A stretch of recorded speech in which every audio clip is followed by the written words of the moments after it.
तो दोस्तों, मैं ये वीडियो शुरू करने से पहले public relation council of India को कॉन्ग्रेचुलेट करना चाहता हूँ कि कोविड-19 के दौर में उन्होंने बहुत अच्छा काम किया है लोगों में अवेयरनेस स्प्रेड करने का। इससे पहले भी वो लोग फेक न्यूज़ के अगेंस्ट उन्होंने मोर्चा खोला हुआ है। ये एक non government, non profit organisation है। मैं खुद इसके यंग कम्युनिकेटर क्लब से जुड़ा हुआ हूँ, तो मुझे पता है कि इनकी जो विश्वसनीयता है वो डेफिनेटली उस पर कोई डाउट नहीं किया जा सकता। इनका काम, इनके एफ़र्ट्स बहुत अप्रिशिएबल हैं। इसी तरीके का काम हम कुछ यहाँ करने की कोशिश कर रहे हैं कोरिस्टन टीवी पर।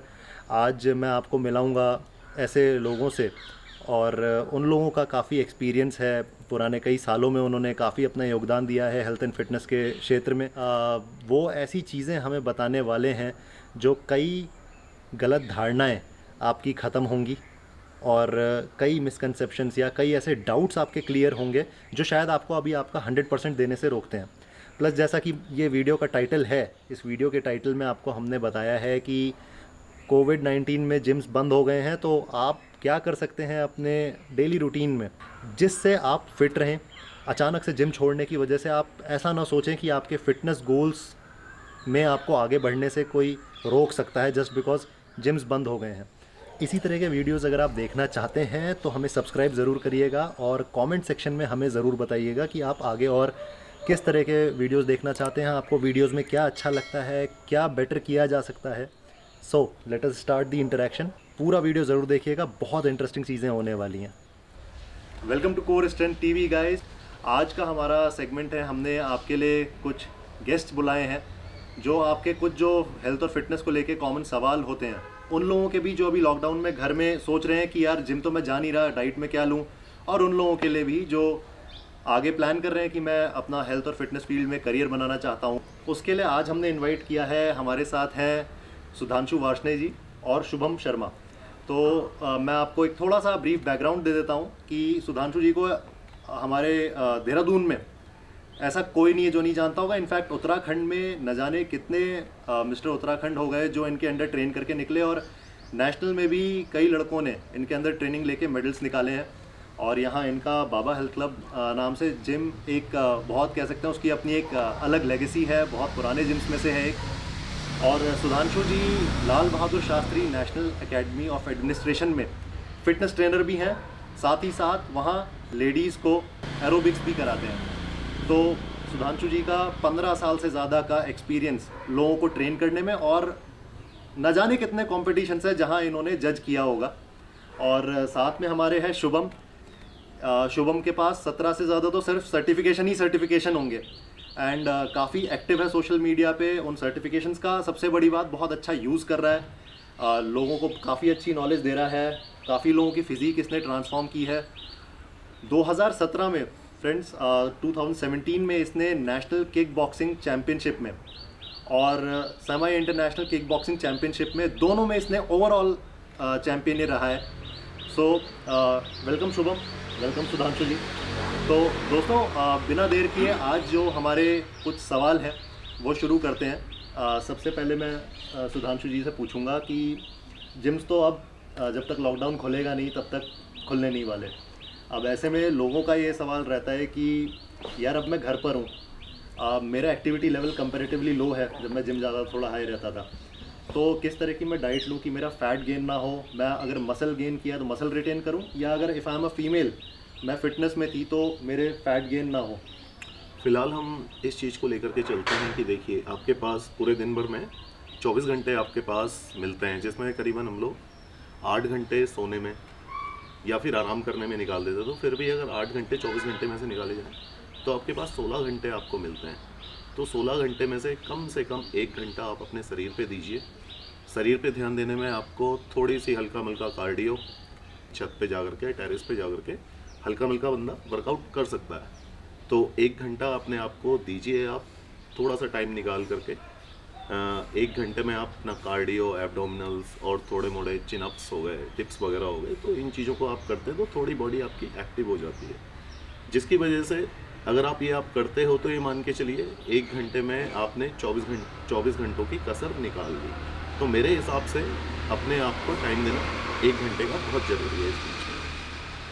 और इसके अलावा अगर आप डाइट की बात करें तो देखिए अभी तो फ़िलहाल जंक फूड ना लिया जाए, ऑयली फूड थोड़ा अवॉइड किया जाए और अपनी जो है एक तरीके से कह सकते हैं कि ब्रेकफास्ट आप लोग अपना मॉर्निंग का ब्रेकफास्ट हैवी कीजिए और सुबह उठने के 2 घंटे के अंदर सपोज़ आप 6 बजे उठते हैं तो अपना ब्रेकफास्ट करीबन 8 बजे तक कर लीजिए। और ब्रेकफास्ट 8 बजे से पहले पहले करते वक्त ये ध्यान रखना है कि भाई किस तरीके की आप डाइट ले रहे हैं, कितनी कैलोरीज आपको उसमें मिल रही हैं, उसमें कितने मतलब उसके अंदर कितना प्रोटीन है, ये सारी चीज़ें मेंटेन करके आप अपने ब्रेकफास्ट कीजिए। और पूरे दिन भर में मेरे हिसाब से अगर आप गेनिंग चाह रहे हैं तो कम से कम एक छोटी छोटी 8 मील आप लोग अपने पूरे दिन भर में बनाइए। तो उस हिसाब से 8 मील में ये नहीं है कि बहुत हैवी करना है, बस इतना आपको फील हो जाए कि आप एक अच्छा खाना खा रहे हैं, एक साफ़ फूड खा रहे हैं आप, और उसमें काफ्स ज़्यादा ना हो। जहाँ आपको अगर गेनिंग करनी है मसल्स की तो उस हिसाब से अपने कोलेस्ट्रॉल और कार्बोहाइड्रेट्स इन चीज़ों को मेंटेन करके थोड़ा प्रोटीन इंटेक आप लोग लीजिए इस चीज़ में। और एक सवाल यूजुअली रहता है कि बॉडी वेट के अकॉर्डिंग मुझे प्रोटीन, गाइस प्रोटीन आपका मेटाबॉलिक रेट भी बूस्टअप करेगा, आपको लीन रखेगा। तो सुधांशु भाई इसीलिए आपको प्रोटीन के ऊपर थोड़ा ज़्यादा स्ट्रेस दे रहे हैं, आप सभी जानते हैं। साथ में एक जो कॉमन क्वेश्चन होता है कि अगर मेरा बॉडी वेट इतना है तो मुझे कितना प्रोटीन लेना चाहिए, दिन भर में कितना कंज्यूम करना चाहिए अगर मैं उसको 8 मील्स में डिवाइड करता हूँ। देखिए वैसे ओवरऑल देखा जाए अगर मेरा वेट है 80 kg, कहने के लिए लोग बोलते हैं जस्ट डबल या फिर 1.5 गुना अपना वेट का, बॉडी वेट का आपको प्रोटीन लेना है उतने 1.5 से 2 ग्राम। ग्राम हाँ पर मतलब केजी। सपोज पर केजी नॉर्मल सी बात है, वो इनटेक करना है आपको फूड के लीजिए। जैसे कि दालें हैं कुछ हमारी, अंकुरित दालें कर लीजिए, कुछ चने हैं हमारे काले वाले चने, इसके अलावा कच्ची मूंगफली हो गई, इसके अलावा कुछ अगर देखा जाए तो जूस हो गए हमारे। फ़िलहाल जो है आप कुछ फल हो गए जैसे कि क्या कहते हैं पपीता हो गया, पपीता के अलावा वाटरमेलन हो गया और इसके अलावा एप्पल हो गया, ठीक है। इससे थोड़ा आप लोगों की बॉडी में एनर्जी बनी रहती है, तो इन तरीके के फ्रूट्स को आप लेते रहिए। और इनफैक्ट एक चीज़ ध्यान रखना, सभी 2 फल मैं आप लोगों को सजेस्ट करूंगा जो आप शाम को 6 बजे के बाद खा सकते हो, एक वाटरमेलन, दूसरा पपाया। इसके अलावा आप कोई भी सिट्रिक फ्रूट्स 6 बजे के बाद नहीं लीजिए। तो गाइस जैसा सुधांशु भाई ने बताया, आपको 2 ग्राम पर केजी ऑफ बॉडी वेट आपको रखना है अपना प्रोटीन अगर आप वर्कआउट कर रहे हैं, एक्टिव हैं। साथ में सुधांशु भाई जैसे आपने बताया कि आप नेचुरल डाइट से आपने ज़्यादा स्ट्रेस दिया कि आप ज़्यादा से ज़्यादा अगर हम प्रोटीन या अपने मैक्रोज सारे जितने हैं कवर करते हैं तो नेचुरल डाइट से कवर करें। तो आजकल ये जो सप्लीमेंट्स को लेके फैसिनेशन बहुत ज़्यादा है, कईयों को ज़रूरत नहीं है फिर भी ले रहे हैं। तो कितना % हमारी डाइट का अगर प्रोटीन हम ले रहे हैं वो सप्लीमेंट से होना चाहिए? अगर आप प्लान करते हो कि अब एक टाइम ऐसा आ गया मैं सप्लीमेंट लेना चाह रहा हूँ, तो अगर आप लेते भी हैं तो कितना % शुड बी योर सप्लीमेंट, कितना % should be your natural diet, and क्या बॉडी डिफरेंशिएट करती है कि प्रोटीन उसको कहाँ से मिल रहा है या उसके लिए सारे प्रोटीन इक्वल हैं? देखिए डिपेंड करता है। एक तो आजकल मैं लोगों को देख रहा हूँ कि क्या कहते हैं, सपोज़ वो बंदा जो है 50,000 रुपये कमा रहा है तो वो अफोर्ड कर सकता है एक अच्छा प्रोटीन खरीदने में। एक बंदे की कोई इनकम ही नहीं है लेकिन वो उसे देख करके कि भाई नहीं ये खा रहा है मैं भी खाऊंगा, तो इस तरीके की होड़ की भावना नहीं होनी चाहिए। फ़िलहाल अगर आपको लगता है कि भाई आप कैपेबल हो ख़रीदने के लिए तो आप ख़रीदिए, और कम से कम अगर नॉर्मल प्रोटीन अगर आप ले रहे हो तो कम से कम सपोज़ 80 kg, मतलब मैं एक रफली 80 kg मेंटेन करके चल रहा हूँ, इसी के हिसाब से आप लोगों को गाइड करूँगा। तो 80 kg का कोई अगर बंदा है तो एटलीस्ट उसे अगर वो रो प्रोटीन ले रहा है तो वो एटलीस्ट 60 ग्राम प्रोटीन ले पूरे दिन भर में। बाकी इसके अलावा कम से कम 100-150 ग्राम के आसपास प्रोटीन जो है वो नेचुरल डाइट से ले, जैसे कि चिकन हो गया, एग हो गए, इनसे आपको काफ़ी अच्छी मात्रा में प्रोटीन मिल जाता है। ठीक है, तो ये तो बात हो गई कि हमारा सप्लीमेंट टू डाइट रेशियो क्या होना चाहिए, डाइट को हमें कितना रखना चाहिए। एक सवाल जो यूजुअली लड़के पूछते हैं कि मैं वेजिटेरियन हूँ, मैं चिकन और एग्स नहीं खा सकता, तो इसलिए मुझे गेन करने में बड़ी दिक्कत होती है, ऐसा वो सोचते हैं। तो इसके बारे में आप क्या बताना चाहेंगे? वेजिटेरियंस के पास किस तरह के ऑप्शंस हैं? नॉन वेजिटेरियन अगर नहीं है तो क्या ये उनके मसल बिल्डिंग गोल के लिए कोई बीच में हर्डल है? नहीं, ऐसा कुछ नहीं है। देखिए अगर बात की जाए बॉडी बिल्डिंग की लाइन की, तो हमारे इंडिया का पहला बॉडी बिल्डर जो इस फील्ड में आगे निकला था मिस्टर प्रेमचंद डेगरा जी। वो प्योरली वेजिटेरियन थे। तो ऐसा कुछ नहीं है कि क्या कहते हैं नॉन वेज खाऊंगा मैं तो ही मेरी बॉडी बनेगी। प्योर वेजिटेरियन आइटम्स हैं जैसे कि पनीर हो गया, ठीक है, और दूध को अगर फाड़ दिया जाए तो उसमें से पनीर निकलता है और दूसरा पानी जो निकलता है उसे वे बोला जाता है। वो पानी आपके लिए बहुत अच्छा है, मतलब एक बॉडी बिल्डिंग के लिए अगर आप वो वे को पी रहे हो तो आपके लिए बढ़िया है। और बाकी बहुत सारी दालें हो गई, अंकुरित दालें हो गई। इनफैक्ट नॉन वेजिटेरियन पर्सन भी इन चीज़ों पर मान के चलिए, नॉन वेज वो अपनी डाइट में कम से कम 40% लेता है, लेकिन 60% प्योरली वेजिटेरियन डाइट के ऊपर ही डिपेंड करता है नॉन वेजिटेरियन पर्सन। बहुत अच्छा इन्होंने एग्जाम्पल दिया। बॉडी बिल्डिंग को जो इंटरनेशनल फेम है वो मिस्टर प्रेमचंद डीगरा ने ही दिलाई थी। और अगर आप लोग YouTube यूज़ करते हैं तो जाके उनका 1984 का पोजिंग रूटीन देखना, उनकी क्या कंडीशनिंग थी। और वीरेंद्र गुमान जैसे भी बॉडी बिल्डर्स हैं जो वेजिटेरियन हैं प्योरली। तो प्लस मुझे याद है हम लोग, अब मुझे नहीं पता आप लोगों में से कितने लोग ये करते हैं, लेकिन हमारे टाइम पे मुझे याद है खीस जो होती है, बोवाइन मिल्क जैसे कहते हैं, जब गाय दूध देती है उसके बाद जो होता है, कितना हाई होता है प्रोटीन में। बिल्कुल। बट अब मैं देखता हूँ कि लोगों को वो पसंद नहीं है, लोगों को उसकी स्मेल पंजेंट लगती है। तो आपको ऐसा भी लगता है कि कुछ जो हम लोगों का ये थोड़े एड्स देख के या मार्केटिंग गिमिक्स देख के सप्लीमेंट कंपनीज़ के, हम इन चीज़ों से थोड़ा सा दूर हो गए, उसका भी फ़र्क पड़ा है हमारे डाइट के चॉइसेस पर? बिल्कुल। आज की डेट में हम लोग देख सकते हैं, मेरे ख्याल से अगर कोई एक मूवी भी देख रहे हैं तो टीवी पे अगर मूवी देख रहे हैं तो 1 घंटे के उसके बीच में एड्स आते हैं, एक से 1.5 घंटे के बीच में। और ज़्यादातर न्यूट्रिशन को लेकर के ही बोला जाता है, जैसे कॉम्प्लान हो गया, बॉर्नविटा वगैरह हो गया। तो फिलहाल आप लोग जो है इस चीज़ पे ध्यान दीजिए कि क्या मैं बढ़िया खा रहा हूँ और इसी चीज़ पे कॉन्सेंट्रेट कीजिए। शुभम को मैं पूछना चाहूँगा। शुभम गाइज अभी लॉकडाउन चल रहा है, वर्कआउट नहीं कर रहा, लेकिन इसका साइज़ बिल्कुल नहीं गिरा है। तो शुभम ऐसा क्या करते हो डाइट में जिसकी वजह से तुम्हें लगता है कि हाँ, साइज़ रोकने में, इस समय पर मसल मास रिटेन करने में और एक जिसे कहते हैं बैड फैट आपके ऊपर ना चढ़े, उस तरह का आपका लुक ख़राब ना हो, जो आपने मेहनत की थी पूरी तरीके से बेकार ना हो जाए? बिकॉज मुझे लगता है लोग बड़े डिमोरलाइज हो रहे हैं लॉकडाउन में, उनको मोटिवेशन की ज़रूरत है। तो फ्रेंड्स, मैं दिखाना चाहता हूँ, आप जो साइज़ देख रहे हो शुभम का, जब वर्कआउट करता था इससे थोड़ा ज़्यादा होता तो ऑब्वियसली बॉडी पम्प्ड रहती थी, लेकिन मसल मास मैं जो देख रहा हूँ इतना गिरा नहीं है। तो शुभम, डाइट के बारे में थोड़ा बताओ। मैं डाइट के साथ साथ पहले एक एक्सरसाइज का छोटा सा इंट्रो दूंगा, जो कि आप लॉकडाउन में बेसिकली कोई भी फॉलो कर सकता है। इवन आप थोड़ा सा वॉक कर सकते हो, जैसे हमारे सुधांशु भैया ने बताया। थोड़ा वॉक आपके लिए एक तो आपकी हार्ट की कंडीशनिंग रखेगा, और जो एक्स्ट्रा बॉडी पे फैट आता है वो नहीं आने देगा, ठीक है। तो ऑटोमेटिकली जो आपकी मसल है उस पर फैट की जब तक लेयर नहीं चढ़ेगी तो वो विजिबल आपकी रहेगी, ठीक है। कोई भी आप कपड़ा पहन रहे हैं, हाफ टी शर्ट हो, फुल टी शर्ट हो, आप अट्रैक्टिव दिखोगे अगर आपकी बॉडी में फैट नहीं है। उसके साथ अगर हम डाइट की बात करें तो इस समय लॉकडाउन के, एक तो हर कोई अफोर्ड नहीं कर सकता है आज की डेट में डाइट, ठीक है। जो नॉर्मल पर्सन है या मिडिल क्लास पर्सन है वो इस समय सोचेगा कि मेरे जो नॉर्मल बेसिक खर्चे हैं, घर के खर्चे हैं, वो पहले समय पे पूरे होते रहें। तो उसके साथ साथ अगर आपको डाइट एक अच्छा फॉलो करना है, क्लीन डाइट, उसके लिए मैं आपको बोलूँगा कि कार्बोहाइड्रेट के तौर पर नॉर्मल रोटी पे और नॉर्मल घर का जो आपका खाना होता है उस पर ध्यान दें। बस उसकी क्वांटिटी एक नॉर्मल रखें। आपको अगर लगता है आपको 4 रोटी की भूख है तो आप 2 या 3 खाएं, मैक्सिमम 3 खाएं।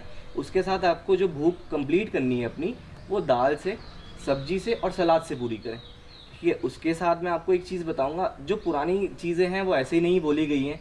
जैसे हमारा गुड़ हो गया, ठीक है, शुगर की जगह अगर हम गुड़ यूज़ करें, चीनी की जगह अगर हम गुड़ यूज़ करेंगे तो हमारी बॉडी पे फैट बिल्कुल नहीं चढ़ेगा, ठीक है। और वो डाइजेशन में बहुत फ़ायदा देगा।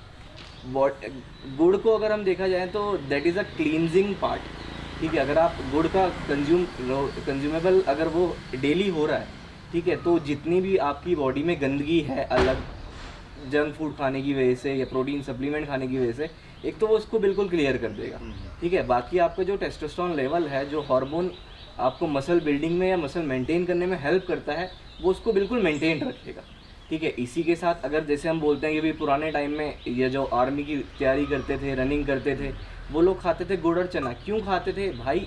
गुड़ के साथ साथ उनको एक प्रोटीन का सोर्स मिल रहा है जो कि आपकी मस्कुलर एंड्योरेंस और आपकी बॉडी की एंड्योरेंस बढ़ा रहा है, चाहे आप रनिंग करते हैं, चाहे आप नॉर्मल वर्कआउट करते हैं। और अगर आप इनमें से नहीं भी कुछ कर रहे हैं तो आपकी जो जनरल फिटनेस लेवल है, जो आपकी इम्यूनिटी लेवल है, बीमारी से लड़ने की क्षमता है, वो गुड़ और चना बहुत अच्छे से पूरी करता है। और डेयरी प्रोडक्ट सबके घर में मिलेंगे, ठीक, दही, दूध, पनीर, इतना महंगा नहीं है जो हर कोई अफोर्ड ना कर पाए। तो अनसन चीज़ खाने से, या जो लोग आज मैं देख रहा हूँ आजकल हर कोई नई नई डिशेस बना रहा है, बिल्कुल बनाइए, आपका हक है, खाइए अच्छा, लेकिन उसमें आप ये देखिए उस डिशेस का हेल्दी पार्ट क्या है, ठीक है। तो उसमें आप अपना फिटनेस लेवल मेंटेन रख सकते हैं। मैं भी ऐसा ही कर रहा हूँ, इवन पराठे हो गए, घर की डिशेस हो गई, मैं भी खाता हूँ, बट एक क्वांटिटी सेट है कि मुझे कितनी ज़रूरत है कि उसके साथ साथ मैं अपनी बॉडी को मेंटेन कर पाऊँ। तो एक बात शुभम ने जो बहुत अच्छी बोली, गुड़ दोस्तों एक सुपर फूड है। गुड़ में बहुत सारे ऐसे मिनरल हैं कि जब उसको प्रोसेस करके शुगर बना दिया जाता है वो सारे उससे हट जाते हैं। और जैसा शुभम बता रहा है, इस वजह से आप जब गुड़ को कंज्यूम करते हैं ऑन रेगुलर बेसिस, तो कई सारे ऐसे माइक्रोन्यूट्रिएंट्स, क्योंकि आजकल आरओ का पानी पीने का ट्रेंड चला है, तो उसमें कई सारे मिनरल्स ऐसे हैं जो बॉडी को नहीं मिल पाते। गुड़ शुगर के अलावा बहुत सारे मिनरल्स आपकी बॉडी को देता है। और एक कॉमन सा ऑब्जर्वेशन है, एक बहुत जैसे कहते हैं हम मजदूर आदमी अगर रात को सिर्फ गुड़ और रोटी खा के भी सो जा रहा है, तो आप देखोगे कि यार वो लीन मस्कुलर रहता है, उसका काम जो है बहुत फिजिकल है, डिमांडिंग है। उसके बाद भी आप देखोगे कि वो गुड़ खाता है, क्योंकि उसको भी ये बात पता होती है कि this is a super food. मैं शायद इतनी बैलेंस्ड और इतनी wide variety of food items नहीं खा पाता, इतनी बैलेंस्ड डाइट नहीं खा पाता। तो गुड़ कंज्यूम करने से काफ़ी सारी आपकी माइक्रोन्यूट्रिएंट्स की डेफिशिएंसीज भी दूर हो सकती हैं। दूसरा शुभम, एक चीज़ मुझे थोड़ा सा आइडिया दो, सो दैट जो दो लोग देख रहे हैं वो इस बात को समझ सकें कि अगर आपको मसल गेन करनी है तो ज़्यादा कैलोरी कंज्यूम करनी पड़ेगी। क्या ये पॉसिबल है कि एक ही टाइम पे हम मसल भी गेन करें और लीन और मस्कुलर भी रहें, जैसा हम मूवी स्टार्स को देखते हैं कि एब्स दिख रहे हैं, फैट परसेंटेज इतना लो है, वेन्स पॉपिंग आउट और इस तरीके का। So is it possible? और अगर नहीं है तो आप क्या सजेस्ट करोगे, कैलोरिक इनटेक को किस तरह से मैनेज किया जाए? देखिए गाइस, होता क्या है एक्चुअली, दो ही चीज़ें मैं जानता हूँ जितना मुझे अभी तक नॉलेज है, कि अगर तो आपको गेन करना है, दैट इज़ कॉल्ड, आपको यूज़ करना पड़ेगा कैलोरिक सरप्लस। अगर आपकी मेंटेनेंस कैलोरी होती है जितना आपको जीने के लिए खाना चाहिए, ठीक है। 2000 कैलोरी अगर मुझे चाहिए और मुझे मसल बिल्डिंग करना है, गेन करना है, तो मुझे उसमें 200 से 300 कैलोरी बढ़ाना पड़ेगा, ठीक है। और वहीं अगर हम देखें फैट लॉस करना है, तो हमें उसमें 200 से 300 कैलोरी या 400 कैलोरी आपको घटानी पड़ेगी, that is called caloric deficit, ठीक है। लेकिन अगर हम बात करें बहुत से लोगों का, या इवन हमारा भी, सभी का आज की डेट में गोल है कि मुझे खाना भी कम ज़्यादा ना करना पड़े, मैं अपनी डिशेस का थोड़ा फ़ायदा भी उठा सकूं, अपना टेस्ट भी मेंटेन रख सकूं, और उसके साथ साथ फैट भी ना चढ़े और मेरी मसल बिल्डिंग भी हो जाए। तो ऐसा बहुत कम वेज में पॉसिबल है। इसमें दो ही चीज़ हो सकती हैं, या तो आप जेनेटिकली गिफ्टेड है, ठीक है, आपके जेनेटिक्स बहुत प्रोन है, ठीक है, कि आपकी बॉडी पे फैट चढ़ता ही नहीं है, ठीक है, तो आप अपनी मनपसंद का फूड भी खा सकते हो, साथ में अच्छा फूड जो जनरली प्रोटीन सप्लीमेंट्स को अगर आप इंक्लूड कर रहे हो डाइट में, या फ्रूट्स हो गए, ड्राई फ्रूट्स हो गए, lots of things are there. लेकिन अगर आप जेनेटिकली स्ट्रांग नहीं हो, आपका लगता है कि भाई थोड़े समय में जब आप कार्बोहाइड्रेट का या फैट्स का इंटेक आप ज़्यादा करते हैं और आपकी बॉडी में फैट चढ़ने लग जाता है, तो गाइस आपको सिर्फ और सिर्फ ये करना है कि अपनी जो भी आपको, जैसे मैंने आपको थोड़ी देर पहले बताया कि भूख है, आपको उस पर थोड़ा सा तो कंट्रोल रखना ही पड़ेगा, ठीक है। और बाकी उस चीज़ को आप फुलफिल कर सकते हैं। तो सबसे अच्छा आपके पास होता है सैलड, ठीक है, आपकी जो लंच की और डिनर की मील है उसमें अगर आपका सैलड होगा तो वो आपका फैट बढ़ने से ऑब्वियसली रोकेगा। और आजकल बॉडी बिल्डर्स या नॉर्मल जो भी बॉडी बनाना चाहता है, बहुत सारी वीडियोस देखकर या अपने ट्रेनर से पूछ के प्रोटीन सप्लीमेंट्स की तरफ भागते हैं। Even that is good, protein is necessary for muscle building, मैं भी मानता हूँ एक्चुअली है, बट उनको ये नहीं पता है माइक्रो न्यूट्रिएंट्स की और वाटर की और सोडियम की हमारी बॉडी में कितनी रिक्वायरमेंट है। पानी पीना है, सबको पीना है, पता है, हमें भी पीना है भाई, जीने के लिए कितना पीना है किसी को नहीं पता, ठीक है। तो आपको वो जानना ज़रूरी है, ठीक है। और आपको कोई भी चीज़, जितना आपने प्रोटीन सप्लीमेंट खाया, डाइट ली, डाइट लो, बॉडी तो आप बना लोगे, लेकिन आपको यही नहीं पता वो डाइट डाइजेस्ट कैसे होगी। अगर आपने 5000 रुपये का प्रोटीन लेके खा भी लिया, वो डाइजेस्ट नहीं है, उसका क्या फ़ायदा, ठीक है। वो डाइजेशन होता है सिर्फ और सिर्फ फाइबर से। जितना भी कुछ खा रहे हैं अगर वो डाइजेस्ट हो रहा है ना, तो आपका न्यूट्रिएंट जो उसमें है वो आपको मिलेगा ही मिलेगा। तो इसका एक यही सबसे अच्छा इलाज है कि आप एक बैलेंस डाइट मेंटेन करके चलें, जिसके साथ आप मसल बिल्डिंग भी कर सकते हैं और फैट को बॉडी में आने से रोक भी सकते हैं। यानी एक इस तरह की डाइट के साथ डर्टी बल्किंग नहीं होगी जी, इतना बिल्कुल। बल्क हो गया कि आपको जी। बात को कट करने के लिए आप सोच रहे हो अब मैं ऐसा क्या लूँ क्या खाऊं। और वही वो समय होता है दोस्तों जब आपके दिमाग में लोग ऐसी चीज़ें डालते हैं कि फैट बर्नर खा लो, ये खा लो, कुछ खाने से, कोई ये पिल खाने से 2 महीना खाने से वेट आपका बहुत ड्रास्टिकली रिड्यूस होगा, that is not good for health. Shubham, young लोग हैं काफ़ी, अभी तुमने इतने टाइम में हमारे साथ सुधांशु भाई हैं, इनको तो खैर दशक से ज़्यादा, 1.5 दशक से ज़्यादा एक्सपीरियंस हो गया। तुमने इतने कम टाइम में इतने लोगों को ट्रेन किया है गाइस, और काफ़ी अच्छे रिजल्ट्स भी आए हैं क्लाइंट्स के। इनफैक्ट मुझे शुभम के बारे में लोगों से ही पता चला था, जिन लोगों पे अच्छे रिजल्ट्स मैंने देखे, जब मैंने उनसे पूछा तो बताया कि हम भैया फिटनेस केज जाते हैं, वहाँ शुभम भैया हैं। तो मैंने कहा चलो ठीक है। मेरी जब बात हुई तो मैंने देखा कि he actually knows a lot about कि इस फील्ड में करियर कैसा बनाना है, उसके बारे में भी बहुत अच्छी शुभम को नॉलेज है। तो शुभम, सिर्फ कोर्सेज के अलावा वो ऐसे कौन से काम कर सकते हैं जिसकी वजह से वो आगे इस फील्ड में थोड़ा सक्सेस पा सकें और लोगों के लिए भी कुछ कर सकें? देखो आसिक भाई, जैसा कि आपने बताया सुधांशु भैया के बारे में, सबसे पहले मैं उस इंट्रो को थोड़ा आगे रिवर्ट करूँगा। हमने भी इन्हीं से सीखना स्टार्ट किया था, ठीक है। जब हमें लगा था कि एक्चुअली एक लगता है कि जब एक बंदा बहुत स्किनी होता है, थिन होता है, कि भाई बॉडी बनानी है, ठीक है, तो बाबा हेल्थ क्लब में ही हमने स्टार्ट किया था उस टाइम पे। तो सबसे पहले इनका भी यही कहना था कि भाई बॉडी बनानी है, बहुत अच्छी बात है, बिल्कुल बनाओ, मेहनत करो।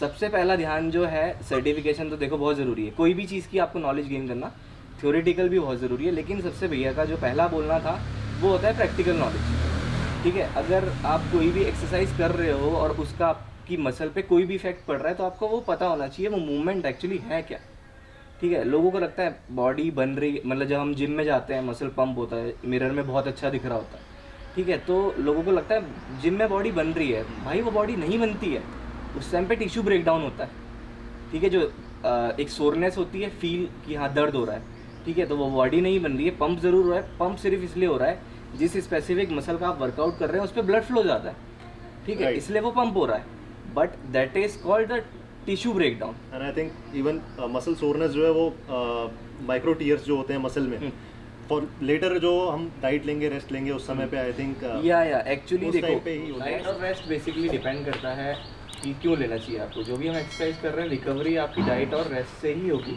और अगर हम देखा जाए हमारा मिथ जो है फीमेल्स का, एक सबसे बड़ा मिथ है कि अगर मैं एक्सरसाइज करूँगी तो मेरी बॉडी बन जाएगी, मसल्स बन जाएगी। एक्चुअली वैसा होता नहीं है, क्योंकि टोन जो हार्मोन है, जो मेल हार्मोन है टेस्टोस्टेरोन, वो मसल बिल्ड करने के लिए चाहिए होता है, ठीक है, जो कि मेल्स में होता है 84 decilitre of blood to 800 decilitre of blood, ठीक है, और फीमेल्स में होता ही सिर्फ 84 डेसीलीटर ऑफ ब्लड है, तो वो आपकी मसल बनने ही नहीं देगा, ठीक है। तो इस बात से तो कोई भी फीमेल बिल्कुल भी ना डरे कि मेरी मसल्स बन जाएगी। और जहाँ बात एक्सरसाइज की आती है, बहुत सी फीमेल्स का रहता है स्पेशली मेरे लिए कौन सी एक्सरसाइज सही रहेगी, ठीक है, मैं उसके लिए भी बताऊंगा आपको कि बेसिकली एक्सरसाइज फीमेल्स के लिए अगर देखा जाए तो थोड़ा हम ज़्यादा लेके चलते हैं कार्डियो और एरोबिक्स और बॉडी वेट एक्सरसाइजेस, क्योंकि वो उसमें कुछ भी अच्छा फील करते हैं। क्यों? क्योंकि उनका जो थोड़ा मिथ है उसके हिसाब से ही चल रहे हैं हम उसमें, कि हाँ हमारा एरोबिक्स हो रहा है इससे हमारी बॉडी नहीं बनेगी, कार्डियो हो रहा है, रनिंग हो रहा है, ठीक है, बॉडी वेट जितने भी वर्कआउट्स हो रहे हैं, तो उससे उनका मिथ जो है वो सेटिस्फाइड रहता है, ठीक है, कि हमने उन पर कोई एक्स्ट्रा बोझ नहीं डाला है। ये पॉइंट बहुत अच्छा बोला, क्योंकि I have seen people guys जो बहुत अच्छा वर्कआउट करते हैं, लेकिन रोज़ अपने आप को कोसते रहते हैं, यार हो ही नहीं रहा, कुछ हो रहा होगा, क्यों नहीं होगा, अगर आप मेहनत करेंगे तो क्यों नहीं होगा, लेकिन हमेशा वो बोलते हैं यार कुछ हो ही नहीं रहा, मुझे तो फ़र्क पड़ ही नहीं रहा। अगर आप बार बार ये सोचोगे कि यार मुझ पर तो फ़र्क पड़ ही नहीं रहा, ये वर्कआउट मेरे लिए ठीक नहीं है, 100% डाइट में भी ये 100% वो आपको अफेक्ट करेगा ही नहीं। तो थोड़ी कुछ चीज़ें ऐसी रखनी ज़रूरी है जो आपको साइकोलॉजिकली सेटिस्फाइड रखे और आपका कॉन्फिडेंस हमेशा बूस्ट रहे एकदम, कि हाँ जो मैं कर रहा हूँ ये मुझे मेरे गोल की तरफ ले जा रहा है, एक एक स्टेप में रोज़ ले रहा हूँ। बिल्कुल, देखिए होता है क्या है, किसी भी चीज़ को लेके अगर चाहे डाइट हो चाहे एक्सरसाइज हो, हमारे अंदर पॉजिटिव वाइब नहीं है तो वो बिल्कुल भी हम पे कोई इफेक्ट नहीं करेगी, चाहे हम कितना भी हैवी वर्कआउट कर रहे हैं, इंटेंस ट्रेनिंग कर रहे हैं, ठीक है। तो वही बात अगर फीमेल्स की आती है, और हाँ मैं फीमेल्स को ये भी बोलूँगा, अगर वो फैट लॉस कर रही हैं, लेट सपोज़ कि एक फ़ीमेल है उसका बॉडी वेट बहुत ज़्यादा है, 80 है, 90 प्लस है, ठीक है, बहुत सी फीमेल्स होती हैं जिनको थायराइड भी होता है, उसकी वजह से भी जो है वेट ज़्यादा होता है। तो मैं सिर्फ ये रिकमेंड नहीं करूँगा कि आप कार्डियो ज़्यादा करें और जो है सिर्फ कार्डियो पे ही ध्यान दें, क्योंकि होता क्या है, कार्डियो आप करोगे उससे वेट तो लूज़ ऑब्वियसली होगा, क्यों? क्योंकि आपकी कैलोरी बर्न हो रही है, बट उसमें आपका एक नेगेटिव पॉइंट क्या होगा, आपकी जो स्किन है वो सैगी हो जाएगी, जिसको बोलते हैं मांस थुलथुला हो जाता है, ठीक है, लेकिन वो बिल्कुल भी अच्छा नहीं लगता है। और इवन जो इतना मेहनत करने के बाद भी वेट कम कर लेते हैं, फिर उनको भी वो चीज़ बुरी लगने लग जाती है, यार हमने इतनी मेहनत करी, हमने इतनी भाग दौड़ करी, कार्डियो करी, और हमारा जो है स्किन टाइप ऐसा हो गया, एस्थेटिकली अपीलिंग बनाने के लिए किया था और वही चीज़ हो नहीं पाई। बिल्कुल उसमें क्या है कि बॉडी की जो नॉर्मल अट्रैक्टिवनेस है वो बिल्कुल ही ख़त्म हो जाएगी। तो इसलिए आपको वेट ट्रेनिंग करना ज़रूरी है। वेट ट्रेनिंग करना इसलिए ज़रूरी है, जो एक्चुअली होता क्या है, जब हमारा फैट बर्न हो रहा होता है तो वेट ट्रेनिंग से हमारी बॉडी की टोनिंग होती है। अलग अलग हम जब अलग अलग हर मसल पार्ट को, अलग मसल ग्रुप को स्पेसिफिकली ट्रेन करते हैं तो उस पर जो फैट है वो टोन होएगा, ठीक है, तब आपकी बॉडी शेप में आएगी। एंड ये बहुत अच्छा पॉइंट शुभम ने बोला कि both weight training and cardio, दोनों कार्डियोवैस्कुलर हेल्थ, जब भी आपका हार्ट रेट बढ़ेगा कैलोरी लॉस होगा, लेकिन साथ में वेट ट्रेनिंग ज़रूरी है, क्योंकि गाइस जब भी मसल का कॉन्ट्रैक्शन होगा तो भी कैलोरी बर्न हो रही है। आप सिर्फ ऐसा नहीं कि जब ट्रेडमिल के ऊपर हैं, आप भाग रहे हैं, दौड़ रहे हैं तो ही आपका फैट लूज़ आप कर रहे हैं। जब आप वेट ट्रेनिंग कर रहे हैं तब भी आप फैट लूज़ कर रहे हैं, और साथ के साथ वेट ट्रेनिंग में आपकी टोनिंग होती है मसल्स की, क्योंकि आपका सर्कुलेशन बढ़ता है। So that was a very valid point. So boys and girls दोनों को एक जैसी ट्रेनिंग कर सकते हैं। गर्ल्स थोड़ा कार्डियो पे थोड़ा अच्छा ध्यान दे सकती हैं, बिकॉज जैसा उसने बताया फीमेल्स में टेस्टोस्टेरोन उतना नहीं होता जितना मेल्स में होता है। उस वजह से उनकी टेंडेंसी है कि फ़ैट ज़्यादा इजीली स्टोर कर लेते हैं, तो थोड़ा कार्डियो ज़्यादा करें फीमेल्स। बट जो फंडामेंटल है ट्रेनिंग के, वो दोनों के लिए एक ही रहेंगे। अभी जो हमने डिस्कशन किया ये भी हमने उन्हीं मिथ्स पे या उन्हीं चीज़ों पे किया जो बहुत बेसिक कॉन्सेप्ट्स हैं या जो मिसकंसेप्शंस लोगों के बीच हैं। हम अपनी फील्ड में हेल्थ एंड फिटनेस में सुधांशु भाई हो गए, हमारा शुभम हो गया, हम लोग अपने अपने लेवल पे, मैं खुद हो गया, हम लोग खुद अपने अपने लेवल पे कोशिश कर रहे हैं कि किसी भी तरीके की मिसकंसेप्शन को या फेक न्यूज़ को लोगों के बीच एटलीस्ट फिटनेस इंडस्ट्री में फैलने से रोकें, उनको सही रास्ता दिखाएं। और फ्रेंड्स, सुधांशु भाई और शुभम दोनों यही बात बोलते हैं कि फ़िटनेस के लिए आपको जिम जाने की ज़रूरत नहीं है। हम लोगों के सबके जिम्स हैं, सुधांशु भाई का इतना पॉपुलर बाबा हेल्थ क्लब है, और ये एक नया जिम और लॉन्च कर रहे हैं जल्दी ही, जहाँ पर ये लोगों को फिटनेस में और बॉडी बिल्डिंग के लिए ट्रेन करेंगे। अभी शुभम है अपना फिटनेस केज क्लासिक कंपटीशन की तैयारी कर रहा है, नवंबर में शेड्यूल था, अब इन्होंने पोस्टपोन कर दिया है। और मैं उम्मीद करता हूँ कि आप लोग भी घर पर इसी तरीके से फिटनेस को नहीं छोड़ेंगे अपनी। जिम आप भले ही ना जा पाएँ, इसीलिए इन लोगों ने इंटरव्यू से पहले यही बोला कि ये वीडियो करना इसलिए हमारे ज़रूरी है। जिम बंद है, फिटनेस का जिम से इतना डायरेक्टली रिलेशन नहीं है, फिटनेस सबके लिए है, लोग घरों पे भी कर सकते हैं। तो जनरल चीज़ों को हम ज़रूर इस वीडियो पे डिस्कस करना चाहते हैं, उसके लिए मैं दोनों को थैंक यू करना चाहता हूँ। Thank you so much. So until next time, see you guys and keep watching core strength TV।